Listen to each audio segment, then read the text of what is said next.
Thank you, Mr. Senate President. Thank you, distinguished Majority Floor Leader. I rise to make a brief manifestation in response to the events of recent days. Ginoong Pangulo, meron po tayong kasabihan sa wikang Pilipino. Kapag nagturo ka ng daliri sa iba, may tatlong daliri na nakaturo palagi pabalik sa iyo. Sa mga nakaraang linggo, malinaw na nililihis ang galit ng taong bayan tungkol sa mga ghost at substandard flood control projects mula sa mga totoong may kasalanan patungo sa Senado at sa ilang mga miyembro nito. Tila pilit na ginagawang panakipbutas, ika nga at fall guy, at diversyon ang mga senador palayo sa Kamara at sa mga tunay na may sala. Klarong-klaro po ang script nito. Ipitin ang tatlong dating DPWH officials, pakantahin sa kanila, mema banggit lang na senador, habang pinagtatakpan ang mga congressman na tunay nakasabwat nila sa mga lugar na ginagalawan nila. Simple ang patunay dito. Kapanipaniwala ba na wala silang kinausap na kahit isang congressman nakaupo na totoong may hawak ng mga distrito sa lugar na ginalawan nila sa hinaba-haba ng testimonya nila dito o sa Kamara? Banggit sila ng banggit, name drop sila ng name drop ng pangalan ng senador. Maski na klaro naman kung inyong papakinggan na wala silang masabing direktang nakausap o binigyan ng anuman. Lahat ito para lamang ipako ang mga senador sa media at sa publiko at ilayo ang atensyon sa Kamara at mga congressman. Bakit nga ba? Dahil tila mas malaking isda, ika nga, mas mataas, mas kilala ang mga senador kumpara sa congressman? Umaasa sila na maiibsan ang galit ng tao sa kanilang mga anomalya ukol sa flood control at tuluyan na silang makakatakas mula sa anumang pananagutan. Isang tao lamang, Ginoong Pangulo, ang nasa likod ng script at sarswelang ito. Siya ang dahilan ng kaguluhan, pagkakaaway-away, pagkakawatak-watak na ngayon yumayanig sa ating bayan, maprotektahan lamang ang sarili niya. Ang pangalan niya ay matagal nang bulong-bulungan sa bawat sulok ng bansa, pero ngayon, unti-unti nang sinisigaw ng taong bayan.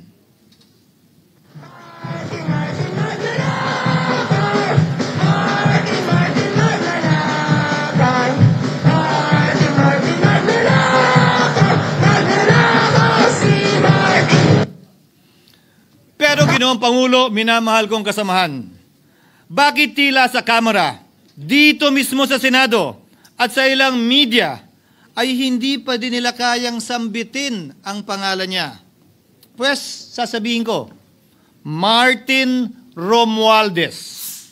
Minsan ang binanggit ng mga diskaya ito mismo dito sa Senado, ang kanyang pangalan. Pero agad itong pinabawi nung humarap sila sa Kamara. Binanggit ni Master Sergeant Gutesa ang kanyang pangalan. Pero ultimo notaryo, natunto nila at pinabawi nila ang pagnotaryo.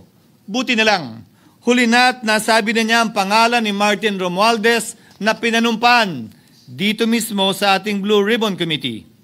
Hindi ba't si Ginoong Gutesa, hindi ba't si Sergeant Gutesa lamang, ang bukod tanging testigo na walang kinalaman, hindi sangkot sa flood control issue, walang hininging immunity, deal o proteksyon kapalit ng kanyang pagtestigo. Siya ang kauna-unahang nagtestigo na personal na naghatid ng pera sa bahay mismo ni Martin Romualdez. Ang salaysay niya, Ginoong Pangulo, ay kumpirmasyon ng matagal nang isinisiwalat ni Congressman Chanco at Mayor Magalong kung sino ang ulo sa paglilimas sa kaban ng bayan na ating naririnig na rin. 13,803,693 with Congressman Saldico as proponent. For the record, ang binabanggit po nating Representative Elizalde, siya po yung chairman ng House Appropriations Committee. Walang kaduda-duda yan. Ito nga, hirap na hirap silang banggitin pa yung isa sa mga mastermind nila dyan, si Saldico, hirap na hirap pa silang banggitin. May isa pang mas mataas sa kanya? Hindi naman gagalaw yun kung walang... Siyempre, hindi naman gagalaw yun kung walang pahintulot yung mas mataas sa kanya. Just the House Speaker. Ginoong Pangulo, pahintulutan niyo po ako magkwento ng konti upang patotohanan ang mga salitang ito. Taong 2023 nung tinalaga si Ginoong Kiko Laurel bilang kalihim ng kagawaran ng agrikultura. Bilang suporta sa kanyang mandato, tinanong ko noon ang isang simpleng katanungan sa budget process natin. Bakit mas malaki ang pondo ng flood control kesa sa agrikultura? Why is it that the budget for flood control is bigger than the budget of the Department of Agriculture or the agriculture sector as a whole? The fifth biggest allocation, not even a department, is flood control. And allocating a measly 31 billion for irrigation, for rice. Why? Pagkatapos po noon, tinulungan ko siyang bawasan ng flood control budget at idagdag sa 2024 budget ng Department of Agriculture. Aniya, tumawag daw sa kanya si Congressman Zaldico dahil pinapatanong daw ni Speaker Romualdez, bakit binawasan ang pondo ng flood control? Ngunit wala nang nagawa si Congressman ko dahil sinabi niyang pasayan ng Pangulo. Nung termino ko rin po bilang Pangulo ng Senado, maraming beses po akong tinanong ni Pangulong Bongbong Marcos tungkol sa panukalang budget para sa 2025. Sinabi ko po sa kanya ang buo at tapat na katotohanan para malaman po niya ang tunay na larawan at sitwasyon ng pambansang budget para sa taong yon.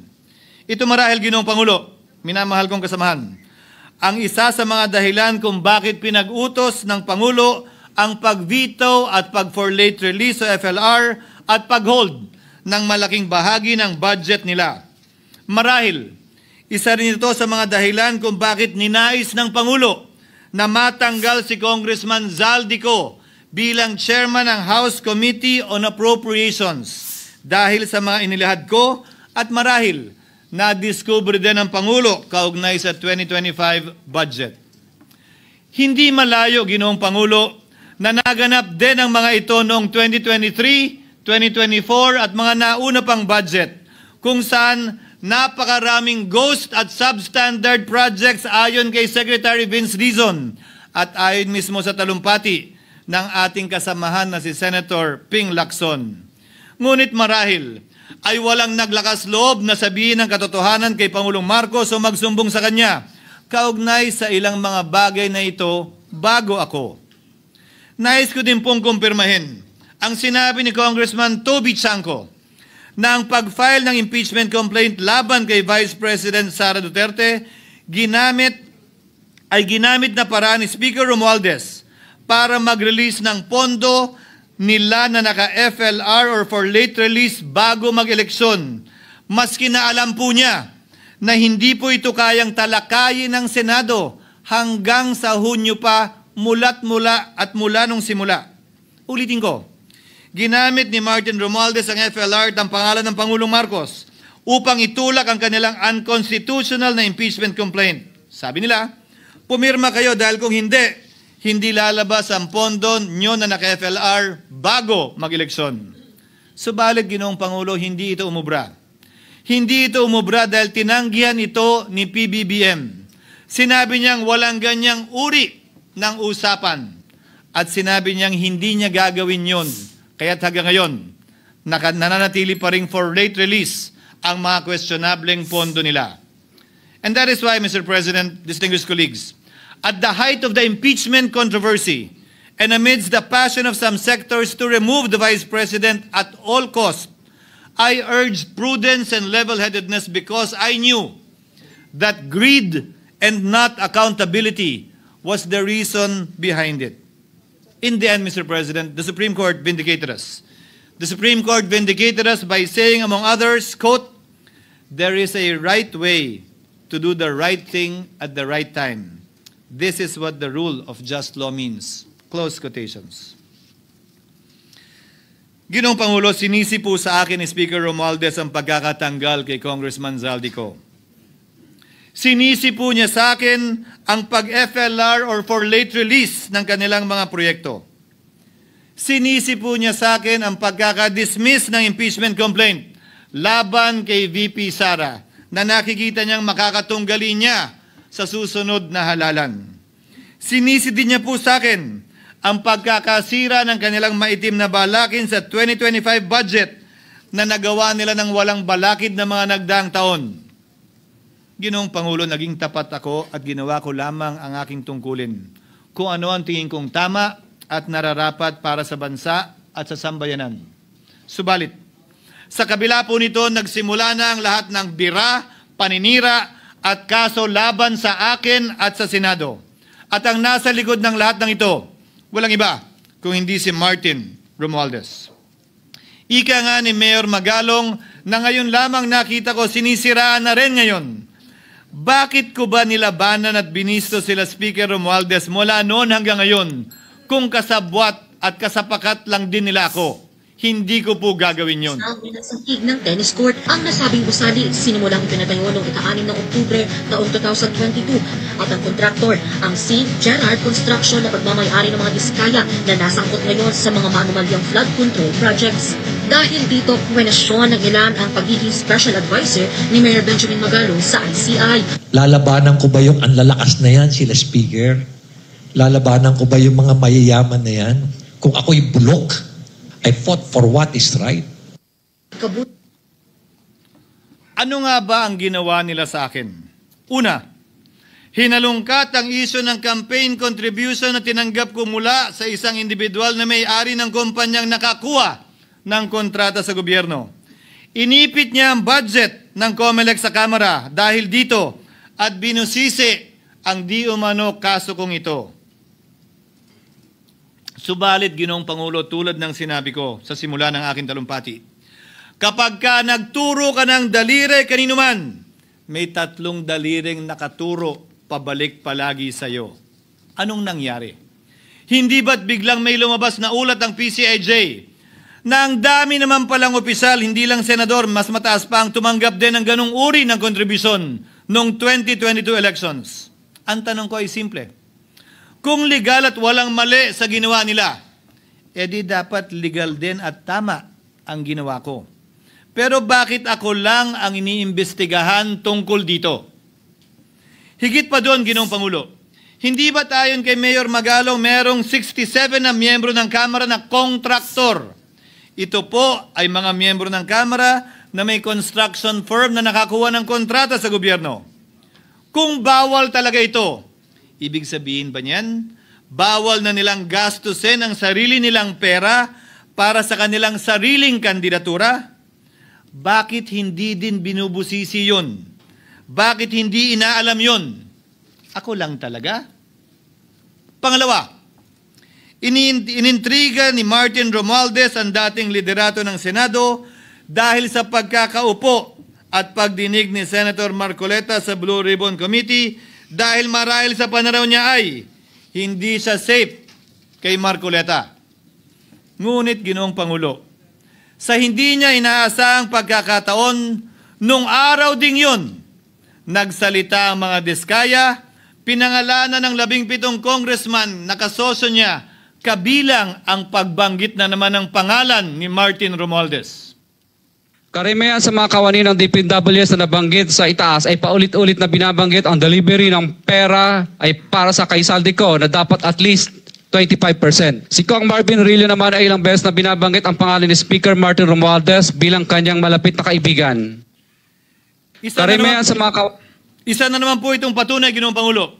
Kapag ka nagturo ka ng daliri sa iba, may 3 daliring nakaturo pabalik sa iyo. Pangatlo, sa pagdinig ng Blue Ribbon Committee kung saan niname drop ako ni Yusek Bernardo, bagaman inamin niyang personal na mismo na hindi niya rekta kung nakausap o binigyan ng anuman, bigla namang tumestigo si retired Master Sergeant Gutesa at muling pinangalanan si Martin Romualdez na hinahatiran daw niya ng pera sa mismong bahay nito. Ang bawat malita ay may lamang humigit kumulang 48 million pesos. Kalimitang dinadala sa bahay ni Congressman Saldico, ibababa lamang namin ay 35 malita para i-deliver sa bahay ni House Speaker Martin Romualdez. Gamit ang script niya sa pagturo sa akin, ayan na naman. May 3 daliring nakaturo palagi pabalik sa kanya tuwing ginagawa niya yan. Ulitin ko po for the record, Ginoong Pangulo, ang sinabi ni retired Master Sergeant Gutesa. 35 maleta ng pera na naglalaman na mahigit kumulang 48 milyong piso bawat isa o kulang-kulang 1.7 billion pesos sa isang delivery ay di umano hinatid niya sa iba't ibang bahay, sa iba't ibang pagkakataon ni Martin Romualdez. Subalit, sa kabila ng lahat ng ito, hindi ba nakapagtataka?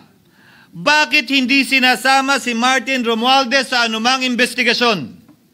DOJ man, NBI man, AMLAC man.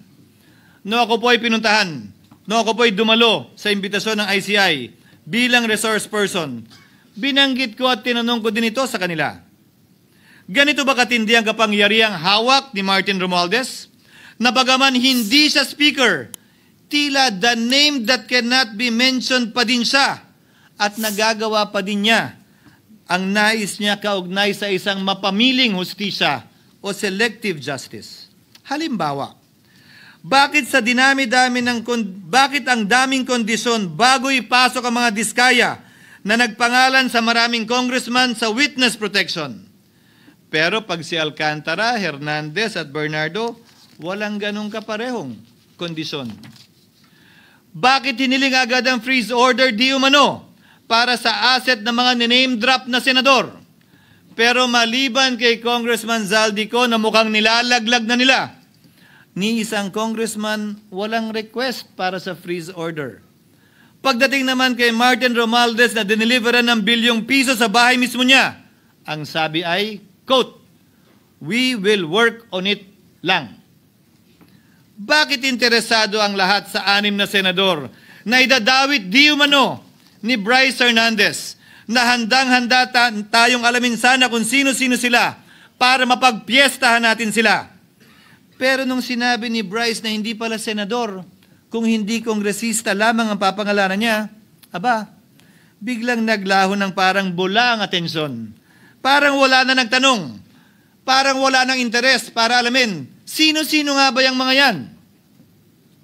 Kung ako po yung tatanungin niyo, alam ko merong 6 na senador eh. May nagtatanong sa akin, bakit wala si Cheese? And my answer to that is, I'm almost sure, no, probably hindi ma-mention si Cheese simply because walang insertion doon. Sa Bulacan. Escudero, wala doon. Hindi po senador yung laman nung computer ko. So fake news yun, ha?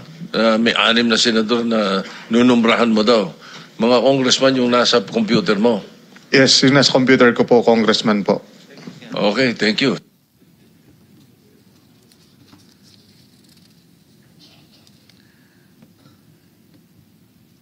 Nagkataon lang ba, Ginoong Pangulo, na ang mga nakaupong senador na dinidiinan sa ngayon ay ang dating Pangulo, dating pro tem, dating punong mayoriya ng Senado, na lahat nagkataon din lang ba na bumoto kontra sa depektibong impeachment ni Vice President Duterte o talagang tinumbok lang kami? In other words, Mr. President, are we truly for transparency and accountability, or are we merely offering a politically convenient sacrificial lamb in an attempt to appease the rage of the people?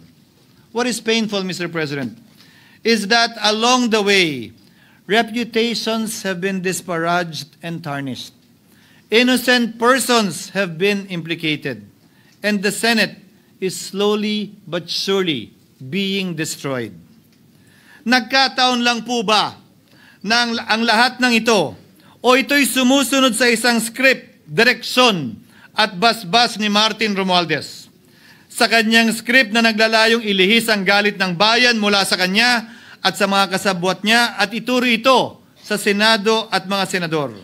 Ginoong Pangulo, ang script at sarswelang ito ay di uubra dahil napakalayo po nito sa katotohanan. Napakasama sa panlasa at tinitiyak ko sa inyo, hindi po ito matatanggap at lulunukin ng sambayanang Pilipino. I've been in public service for 27 years. I've never been accused nor charged with corruption. This is the sterling record which they are trying to tear down, and I tell you, they will not succeed. I will defend myself, Mr. President, against these malicious and false allegations. In fact, I have already filed and will be filing necessary and appropriate charges against my accusers and prove them wrong. And with the help of the Almighty, I will be vindicated and declared innocent, I am sure. Kaya ko po ipagtanggol ang sarili ko, Ginoong Pangulo. Ngunit, Ginoong Pangulo, sino po ang nagtatanggol sa ating institusyon? Kaya't ang aking tanging hiling po sana sa inyo, Ginoong Pangulo, at sa ating mga kasamahan sa Senado. Labanan po ninyo at huwag niyong pahintulutang ang mapamiling hustisya na lantarang nangyayari sa harap natin ngayon. For what is happening now is selective justice and mob justice. Members of the Senate have been thrown off a cliff before the court of public opinion in an attempt to mollify the people's rage, thereby covering up the real perpetrators and giving them a chance to get away. Mr. President, I will not allow justice to be weaponized against the innocent to protect the guilty. Because this corrodes the legitimacy of the law before our people's eyes. Wala pong naniniwala. Bagkos lahat nagtatanong, bakit walang congressman na kasama sa investigasyon? But what about the other congressmen in Bulacan? Why haven't they been questioned? Called out, yeah. You think that they do not know what's going on? Ginoong Pangulo, mga minamahal kong kasamahan, huwag po tayong sumunod sa script ni Martin Romualdez. Labanan po natin ang script na ito.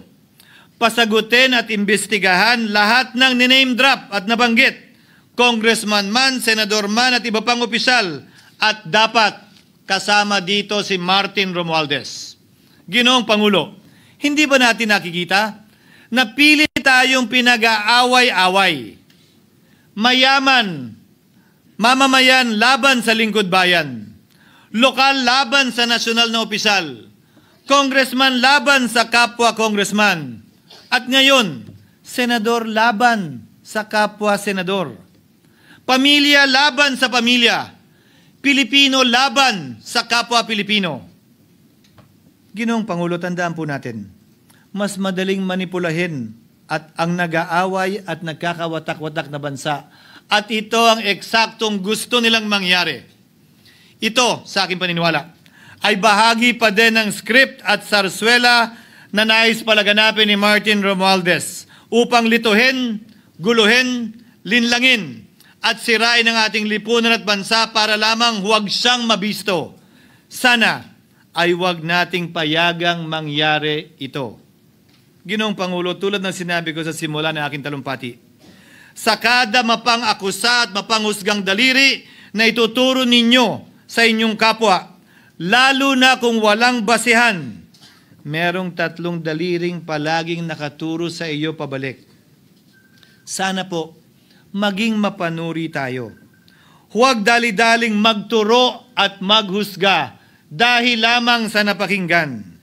Huwag tayong sumabay, kumampi, at magpadala sa script at sarswela ni Martin Romualdez. Kung kayo ay kakampi ni Martin Romualdez, pues sumunod kayo sa gusto nila. Una, maniwala kayo sa mga sinasabi ng testigo niya na nagtuturo lamang sa mga senador. Pangalawa, ibuhos niyo ang galit niyo sa Senado at ng mga senador at palayo kay Martin at sa mga congressman. Pangatlo, pagdudahan at sirain niyo si Sergeant Gutesa na bukod tanging hindi nakinabang at walang bahid at hiningi anumang kapalit sa pagsabi ng katotohanan. Pangapat, huwag niyong payagang mabanggit man lang ang pangalan ni Martin Romualdez. Panglima, huwag niyong payagang ipatawag si Martin Romualdez sa anumang investigasyon. Pang-anim, huwag niyong payagang imbestigahan si Martin Romualdez at mga kasamahan niya saan mang lugar. Ako, Ginoong Pangulo, hindi ako kakampi ni Martin Romualdez. Kaya lalabanan ko siya at lahat ng panglilinlang niya. Una, papatunayan kong hindi totoo ang mga panggigipit at paninira ng mga testigo niya laban sa akin at mga senador. Pangalawa, tututulan ko ang paglilihis at diversyon na ginagawa niya palayo sa kanya at sa Kamara. Pangatlo, hindi ko papayagang sirain ang mga senador pag away-awayin tayo at sirain ang institusyon ng Senado. Pangapat, pinaniniwalaan ko at saludo ako kay Sergeant Gutesa at iba pang katulad niya sa paglabas ng katotohanan. Panglima, hindi ako matatakot banggitin ng paulit-ulit ang kanyang pangalan, Martin Romualdez. At ipaglalaban kong ipatawag at imbestigahan si Martin Romualdez at lahat ng kanyang mga kasangkot at kasama. Ginoong Pangulo, mga minamahal kong kababayan, kung nais niyong lumitaw ang katotohanan, kung nais niyong panagutin ang tunay na salarin, kung nais po niyong makulong ang tunay na may kasalanan, huwag ninyong kampihan si Martin Romualdez. Punitin natin ang script ni Martin Romualdez at higit sa lahat, huwag magpadala, huwag sabayan, huwag maniwala sa sarswela na nilalako ni Martin Romualdez. Maraming salamat po, Ginoong Pangulo, at magandang hapon po sa ating lahat. Thank you.